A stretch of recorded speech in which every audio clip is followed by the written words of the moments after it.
Hi guys, this is Jughead82 and this is my first review of a horror movie. And not just any horror movie. It's a horror movie I like.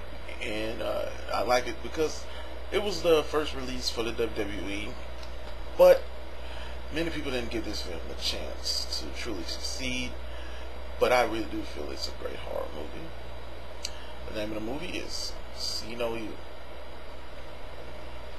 starring Kane. Great movie. His real name, of course, is Glenn Jacob, but in the movie they call him Jacob Goodnight. Not too much of a fault. Hi, bitch. It's Freddy. Did you guys hear that? Of course they heard it. I'm in their dreams, too. Okay, let's get this review started.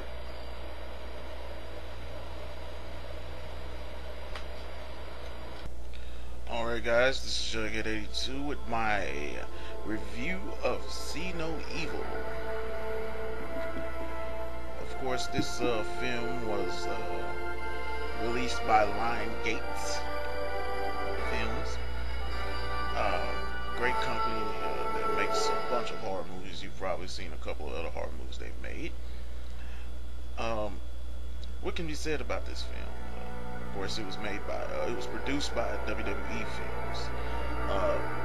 Vince McMahon decided to make a film company, and the first movie to come out was this movie. I really do like this movie, though. Some people say it's too WWE-like, but I really do feel this film is very original. It's a very different tone from what we're used to seeing as it relates to wrestling, but like I said, the WWE Films company is building on its, reputation as it relates to movies. See No Evil, of course, was their first theatrical release. The movie I felt was a pretty good movie, all in all. It, you know what I'm saying? It had all the elements of a good horror movie. Very gory. I'm talking about blood here and there and everywhere. Of course, it had received a rated R rating, which is, commendable. You know, that's what most of these movies like that receive anyway.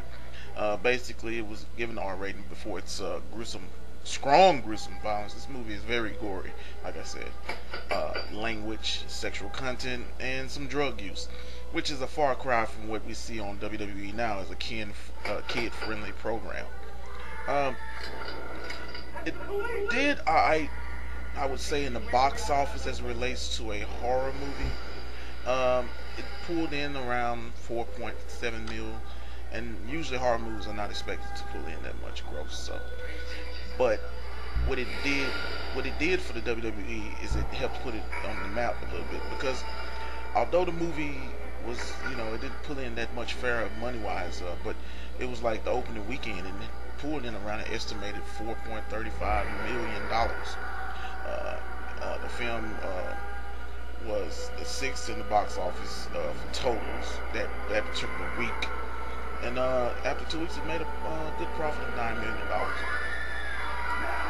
The final domestic the gross for the film itself was around $15 million. This is a little scary lady right here. The two police officers find her in the house, and she's crying and so forth. This movie has a lot of religious texts in it. Basically, see no evil, like see no evil, basically. The sins, the eyes basically the eyes are the opening into the body of the sins, and basically. And I like this movie a lot. Let's just quote unquote say that. Jughead, you're sucking on your review. Did you guys hear that? Because I could have swore I just heard something. But like I say, this was a really good movie. It was released in 2006 and made its theatrical debut in May of that year, May 19th to be exact. The WWE was using tie-ins with the movies released with their program on TV. So basically, Kane was using the whole May 19th, and so forth.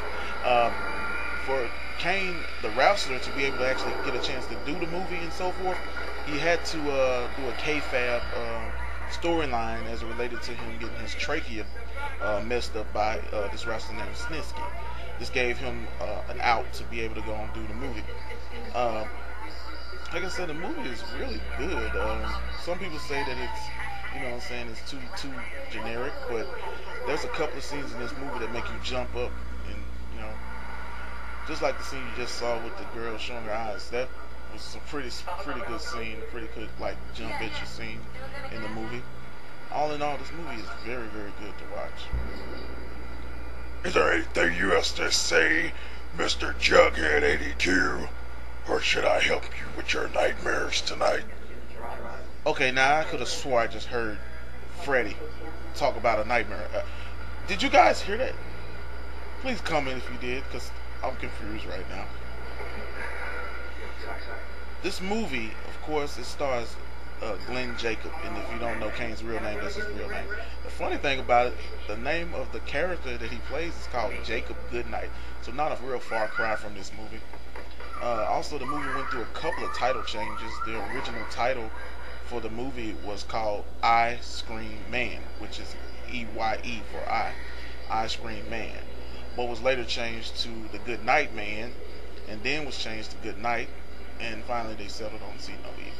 I think See No Evil is the best out of the rest. Like I said, the movie, you know what I'm saying, it had mixed reviews with the critics. Not even really mixed reviews. They really shitted on this movie as it relates to reception. Overwhelmingly negative. Rotten Tomato has like a 9% critics rating. You know, but the movie, all in all, did real decent on DVD sales. It pulled in like around $45.16 million in 7 weeks, and that's pretty good for DVD sales. It was released in Australia on Wednesday of May 28th, 2008. Like I say, there is a sequel in talks, but you know, they don't really know whether or not it'll do good and so forth. But like I say, this has been a weird review for a great movie in my opinion. This is Jughead 82 signing off.